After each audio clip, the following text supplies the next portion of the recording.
Good morning students. आज हम लोग वेरिएशन के बारे में पढ़ेंगे। बेसिकली वेरिएशन दो टाइप की होती है, एक डायरेक्ट वेरिएशन, दूसरा इनडायरेक्ट वेरिएशन। तो उसमें हम लोग सबसे पहले आज डिस्कस करेंगे डायरेक्ट वेरिएशन के बारे में। अब डायरेक्ट वेरिएशन क्या होता है?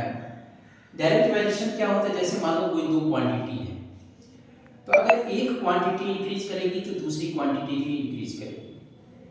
इन दी अदर वर्ड्स, अगर एक क्वांटिटी डिक्रीज करेगी तो दूसरी क्वांटिटी भी डिक्रीज करेगी। तो इस तरह का सिचुएशन जहाँ पे हो तो वो क्या होता है? Direct variation.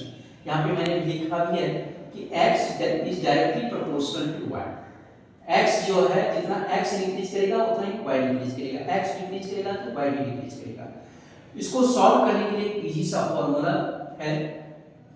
अगर दो क्वांटिटी हमारे पास है, एक x y, तो x अपॉन में x1 अपॉन में y1 equal to x2 upon में y2। इसको अगर हम क्रॉस मल्टीप्लाई करते हैं तो क्या हो जाता है? ये x1 y2 क्या हो जाता है? x1 y2 is equal to y1 x2। अब इसको कुछ हम एग्जांपल से समझते हैं। जैसे मान लीजिए एक एग्जांपल की कॉस्ट ऑफ 15 कप्स जो है वो क्या है? ₹150 है। तो find the cost of 25 cups. मान लो हमारे पास कितने कप है? 15 कप है। 15 कप का जो कॉस्ट है वो 150 है, तो हमें फाइंड करना है 25 कप्स के कितने कॉस्ट होंगे।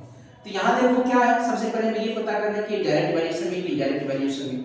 तो अगर नंबर ऑफ कप्स बढ़ेंगे तो कॉस्ट भी क्या होगा? बढ़ेगा। अगर नंबर ऑफ कप्स डिक्रीज होंगे तो कॉस्ट भी क्या होगा? डिक्रीज होगा। तो इसको हमें लिखना कैसे, सॉल्व कैसे करना है? तो सबसे पहले यहाँ पे हमारे पास दो क्वांटिटी है, एक नंबर ऑफ कप्स है और कॉस्ट है। तो नंबर ऑफ कप्स का हमने यहाँ पे कॉलम बनाया, कॉस्ट का यहाँ कॉलम बनाया, जिस एक को हमने x माना दूसरे को y माना। अब ये जो हमारे पास क्वांटिटी नंबर ऑफ कप्स कितने थे? 15 और उनका कॉस्ट कितना था? 150 हमने नीचे लिखा। फिर नंबर ऑफ कप्स कितने? 25। ये इसका कॉस्ट हमें निकालना है। तो ये हमारा x1 हो जाएगा, ये y1 हो जाएगा, ये x2 हो जाएगा, ये y2 हो जाएगा। तो यहाँ पे हम कंडीशन लिखेंगे x is directly proportional to y, ये x वैल्यू y। फार्मूला जो मैंने आपको ऊपर बताया x1 by y1 equal to x2 by y2। फिर हमने इसकी क्या किया? वैल्यू पुट कर दी। x1 हमारा 15 था, y1 150 था, x2 25 था, y2 हमें फाइंड करना है। अब क्रॉस मल्टीप्लाई कर दो तो 15 y2 equal to 150 multiply two 25।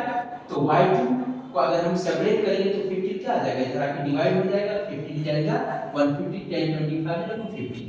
तो इस तरीके से हमारे पास कॉस्ट ऑफ 25 कप्स जो है, मैंने गलती से पहले लिख दिया था, cost of 25 cups equal to ₹250। तो ये हमारा आंसर हो गया। इस तरीके से कम से कम आप लोग जो है 10 क्वेश्चन, चाहे वो एग्जांपल में से हो चाहे एक्सरसाइज में से हो, आप इसके बेस पे सॉल्व करके क्लास में कॉपी में रखेंगे। Okay, thank you.